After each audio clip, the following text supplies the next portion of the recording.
మొన్న జరిగిన ఎన్నికల్లో మేము ఇచ్చిన మాట ప్రకారం ప్రజలకు అన్ని రకాలుగా సహాయంగా నిలబడి ఒక విశ్వాసాన్ని కల్పించి స్వేచ్ఛాపూరితమైన వాతావరణంలో పరిపాలన అందిస్తున్నాము. రాబోయే పార్లమెంట్ ఎన్నికల్లో కాంగ్రెస్ను దొంగ దెబ్బ తీయడానికి వీళ్ళిద్దరు కలిసి ఆడుతున్న నాటకము. ఒకవేళ ఇది నాటకం కాకపోయిన ఉంటే చంద్రశేఖరరావు గారు ఎందుకు ఇంతవరకు స్పందించలేదు?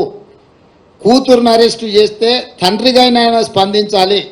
ఒకవేళ అలా స్పందించినప్పుడు శాసనమండలి సభ్యురాలను, పార్టీ సభ్యురాలని అరెస్టు చేస్తే పార్టీ అధ్యక్షుడిగా స్పందించాలి.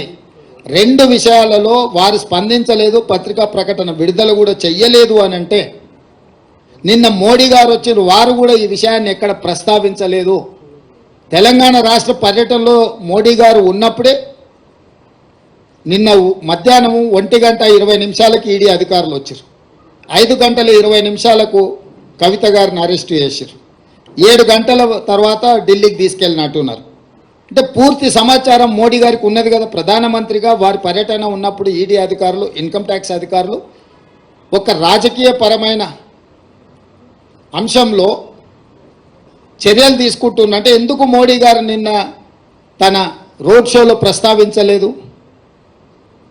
చంద్రశేఖరరావు గారు మౌనము, మోడీ గారి మౌనం వెనకాల ఉన్న వ్యూహం ఏంది? వీళ్ళు ఎందుకు వ్యూహాత్మకంగా వ్యవహరిస్తుండ్రు? అరెస్టు నేను ఖండించలేదు చంద్రశేఖరరావు గారు, అరెస్టును మోడీ సమర్థించలేదు.